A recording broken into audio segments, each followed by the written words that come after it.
Hey there. Welcome to my YouTube channel. I'm Vicki O'Neill. I'm founder of KenKay Marketing, and I have started a weekly live stream on Wednesdays at 12 p.m. Eastern Standard Time in an effort to help you with different marketing strategies and tactics. Hey, Diana, thanks for joining me live. I appreciate you being here.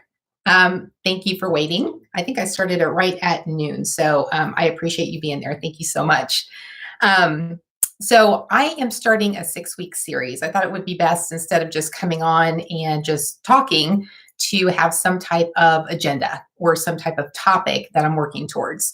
So this is going to be my first official week that I am doing an official live and making it a consistent time slot on my calendar to be here to help you in whatever way that I can. This week, I'm going to start the 6-week process on the customer journey and talk about content that you can create from a marketing perspective and help navigate your prospects through their journey to ultimately buy from you. Now, I've got cats running around, so you may see them jumping around in the background. So the reason why I'm doing this, if you think about it, if someone says, hey, what do you do? And you say marketing, it's a very high level, generally a generic term. And because I'm a marketer, I wanted to dive in and be more specific and help people move towards a trend that's already happening, but maybe you're not really aware of that it is happening. A lot of people are focused on, the branding and keeping your brand out there, which is extremely important. But the difference is that right now, the consumer or the customer's in control of your brand. And ultimately, it's about what experience they have with your brand before they will go through that know, like, and trust process to buy from you. And that's what this 6-week series is going to be focused on. It's going to be based on, that's my cat meowing if you can hear her. The door's open so she can get out if she needs to. The 6 weeks is going to be focused on, each week is going to be focused on one of those steps. So I mentioned the know, like, and trust process, which is 3 of those 6 steps.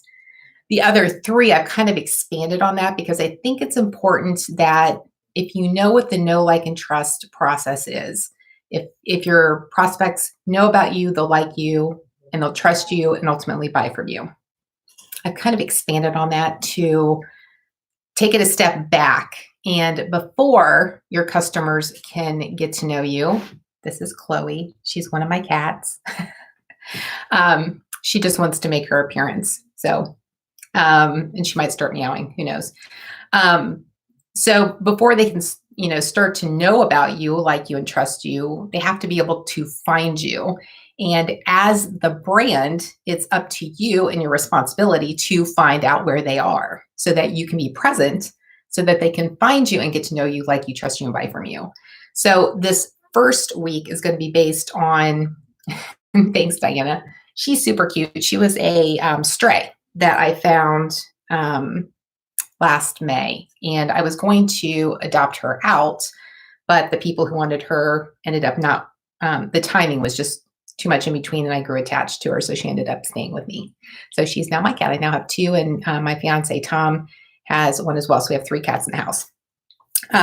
So I'm taking it a step back and focusing on defining your market and really understanding who they are, where they're spending time, and ultimately how to connect with them. Just think of an experience that you've had recently, and, if you found out about a new product or you wanted to learn something more about a new product. Let's say Slack in particular. That was one that I was aware of, I'd used before, but I wanted to dig in a little bit more because I'm seeing more people talking about Slack. And yes, you are so completely right, Diana. Having your clients find you can be super tricky. And the key to that is really diving in and understanding them and doing your research. I can't express that enough. A lot of people who focus, I should say a lot of marketers, or just people in general, they will do that due diligence up front and define who their market is. The piece that they leave out a lot of times is really finding out what those emotional triggers are and understanding how they can provide the content at that particular time to help them navigate that journey depending on where they enter the buying process. So, using Slack as the example, it's not going to be an emergency situation like I use as a plumber in one of my podcast episodes, but Slack, now I've seen two different types of groups using it. And one of those is being businesses. So me, I would have a Slack channel, and then I would create different sub channels for each one of my customers in order to communicate with them, share information with them, give them project updates. And that's how I could use it from a business perspective. Slack is generally just a communication tool that allows you to communicate with different people within your organization, as well as different clients. So you can share a lot more. And Diana, you know how this is because you use Slack. I think you do. Yes. So using that from that perspective is different than, let's say, Pat Flynn, who does a weekly show, or not weekly, he does a daily show on YouTube every day since we've been in quarantine. He actually, I think today was day 37 or 38. And he's got a group of followers who are there every day. And I attend most days. It's every morning, 11 a.m. Eastern time. And there were people who really liked the conversations. So they started a Slack channel for quarantine people who are following Pat Flynn. So it's, Team Flynn, and then people go over there and they continue having conversations even after his live show is over. Now, if I was working with Slack and I was trying to market that brand, trying to find people like that who just want to use it as a way to stay in contact. They're not creating projects. They're not, creating sub channels for customers. They are using that platform differently than I would use it for managing projects and communicating with my customers. So knowing who those people are and understanding where they're spending time is how you can better create content to place wherever they're looking. And that could be on Twitter, it could be on Facebook, it could be YouTube.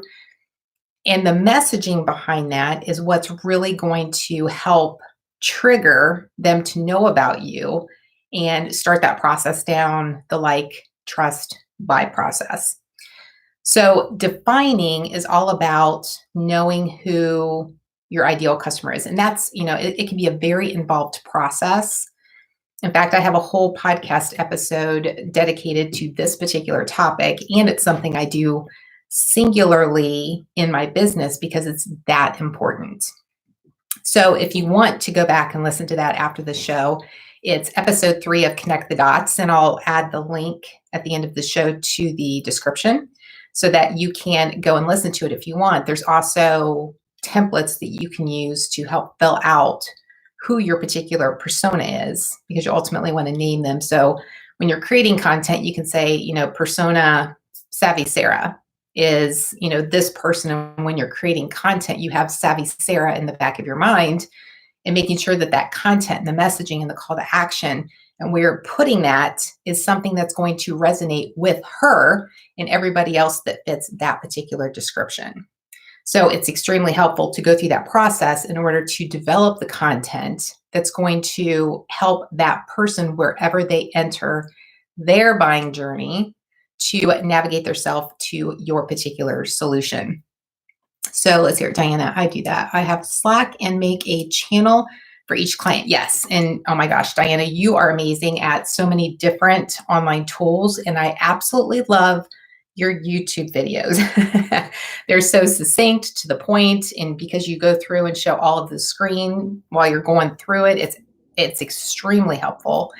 And so anyone out there who's watching this, joins us live or comes in and watches the replay, if there's any particular software application or you just want to see how a great how-to video is created, go out and check out Diana Wilson on YouTube. And she's got so many different videos. And I think you'll absolutely love her because she does such a great job with explaining things.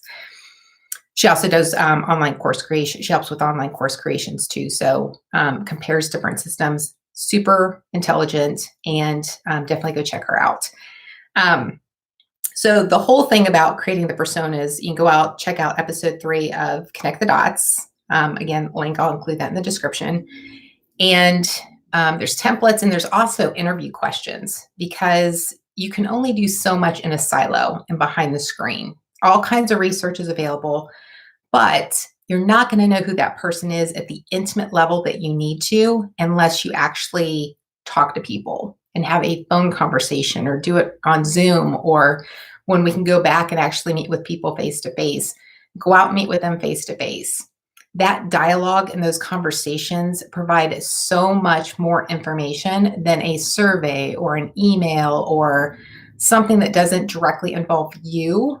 And being able to hear that voice, the dialect, and if they say they're frustrated, hearing that in their voice and seeing, okay, you can ask some follow-up questions even if they aren't on your interview list. It's just so important to go through that process and have a plan. And what I've done in that episode is to help create that process so that you can go out and do that on your own. So I will include that later. So I wanted to mention that. But so with this, defining it is creating your persona. It's going through that whole defining process and finding out where they are so that you can develop the appropriate content for creating that. You can also find, hi, thanks for joining us, D90 Bell. I appreciate you being here. I should probably have my glasses out too, because I've now got this on the smaller screen and I need to be able to see up close. Note to self, keep my glasses nearby so that I can actually see the comments when they're coming through. So if I'm squinting, that's what I'm doing that for. And Chloe just sat on my notes. So this is a live video, right? There's no editing here. So define is the first step in the 6-step process. If you haven't downloaded that guide that I included in the description already, the link is there. You can download it. It walks through all the 6 steps. There's a page for each one too, so that you can take notes and you can, kind of create your own process as well.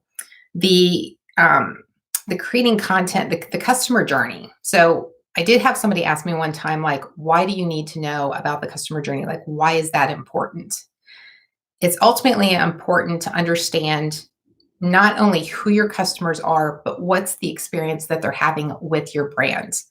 And this is something that they could either experience themselves going through a process to buy from you. They could have heard about a process in someone else trying to buy from you. And we want to make that process as frictionless as possible, because I'm sure that we've all heard great experiences, but we've probably heard more negative experiences with people buying products than the good, because it's just human nature. We like to talk about the negative things, so that's where we automatically focus.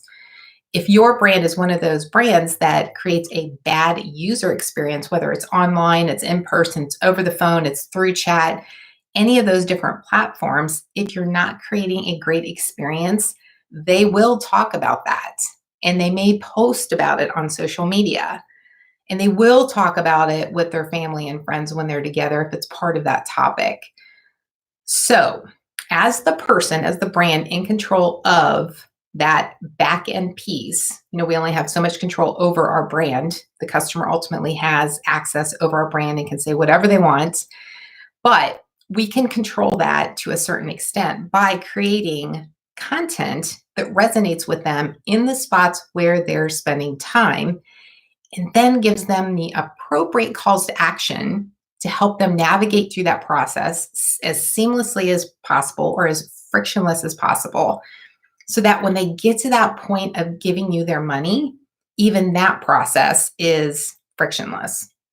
So it's something I encourage my customers to do, or is like part of that upfront process, is just, let's walk through this process and see how easily it is for your prospects to get to you, to give you their money. What does that look like? And It's extremely important to identify where those gaps are, where the friction is, and then ultimately come up with a plan on how that's going to be corrected. So let me go back to the chat. Oh, thanks, Diane. I appreciate that. You are so kind. I love that. Thank you so much again for being here. So the tips that I'm going to have now, a lot of times it's just thinking of like, if you're just now starting out as an existing business, you have customers. And one place that you can go is to look at your existing customer data. That will give you tremendous insight into how you want to start that process. If you want to have a segment or persona based on the most profitable customer, then you can do that as well. You can look at all of your customer data, sort it by the highest profit column, and create whatever your benchmark is and say, okay, this group of customers, the most profitable ones, we're going to call these, profitable Paula. And then if you have a customer that's just great to work with, customer service, very responsive, they don't cause problems, maybe that's what you want to be your key customer. Create a persona for that, and then create a group with just those types of customers. And then there's so many different things. So it's important to have not just marketing involved in that process, because if you've got a group that's, your profitable Paula, there's a reason for that, but you need to find out what that reason is. It's not just marketing that's involved in that process. Maybe it was sales and a great job that they did with sharing the value, and then they bought and they've upselled and they bought multiple products and they've been a customer for a long time. It could have been customer service. It could have been the onboarding process. There's all these different people who are involved in the process that, as a marketer, we can take the lead and start that process and get the right people involved. So if you go back and listen to episode 3 of Connect the Dots, you'll notice that I talk about the alignment and collaboration between marketing and sales, because marketing can't operate in a silo. Sales can't operate in a silo. All the teams and all the groups depend on each other. In that particular episode, it's talking about those two. So you've got marketing, who can help with the navigation, the content, the strategy, and starting that navigation process. Getting sales involved in that process up front is going to make that process easier for prospects. But leads that are handed off to sales, if you have separate teams, those leads are going to be a higher quality, because now sales was involved at the beginning and said, here are the type of leads that are best for us. And the personas are going to be developed as including that in part of that process. So if you do have separate teams, this is, episode 3 is great for you in understanding how to separate, but then bring together those two teams and who can do what, and the value in doing that as well. So the point of the 6-step process is to break it down into different groups and to help you develop better content and placing it in places or in locations where your customers are spending time.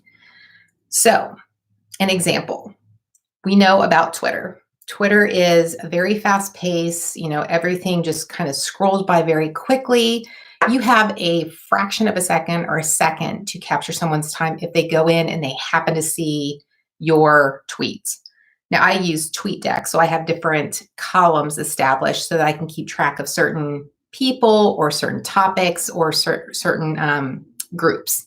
So I can go in, I can see all these different things at one time. So if I have you saved in my awesome people column, then I'm going to see your tweets because I've got fewer people there than I do in just my feed with everybody that I follow.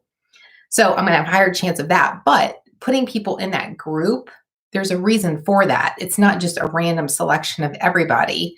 They're either someone that I know, someone that I want to support, someone that I want to see their content, someone that I want to make sure I'm getting their content out to my group. So, but they've done something to create that space to be included in that column. So when they tweet something, it's higher it's a higher chance that I will see it when they post it than if they weren't in that group.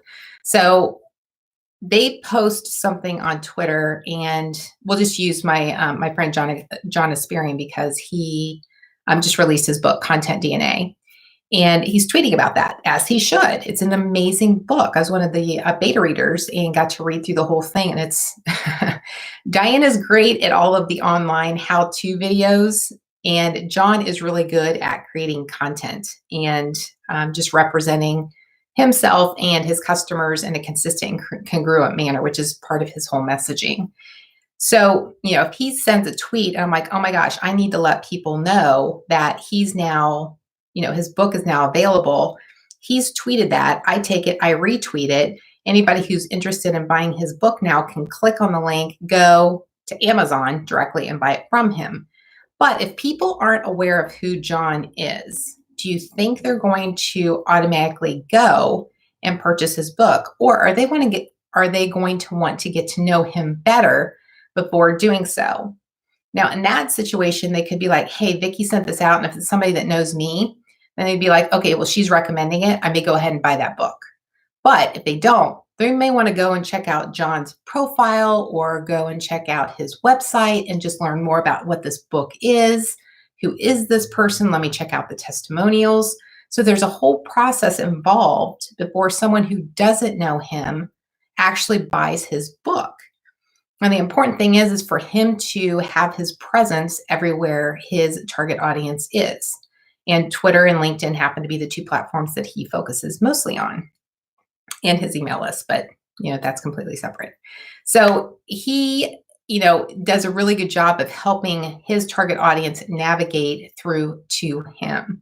And so if he were to put that message on Twitter, but his audience was really on Facebook, the tweet's not going to matter to anybody on Facebook because they're not going to see it. So knowing your audience and knowing where his audience is why he's spending time actually putting his content out there, giving them a call to action that helps them navigate back to buying his book.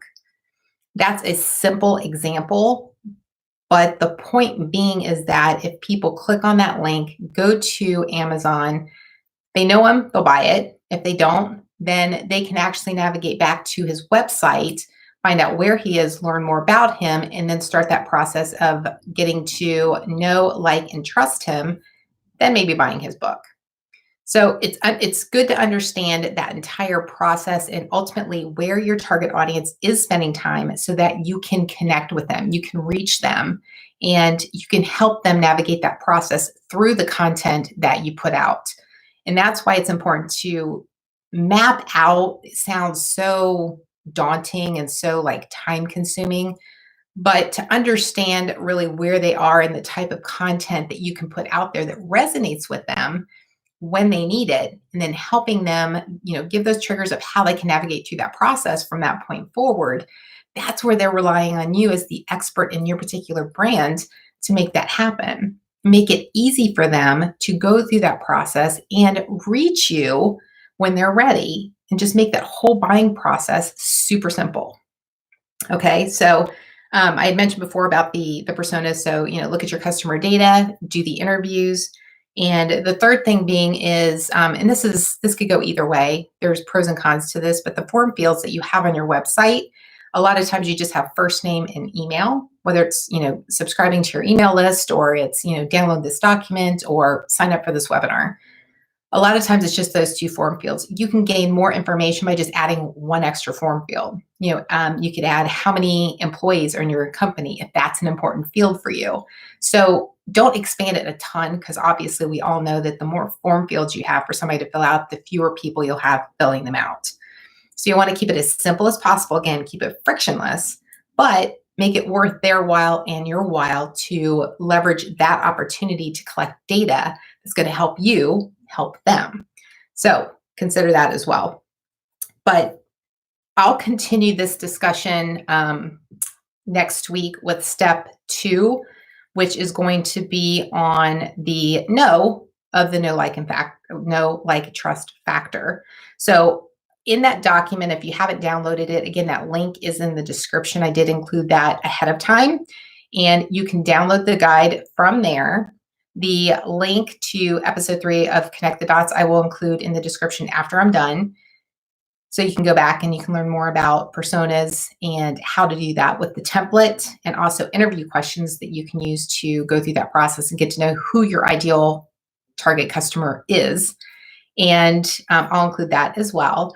And then next week, we'll pick up and go more into the know of the know, like, and trust process. Okay.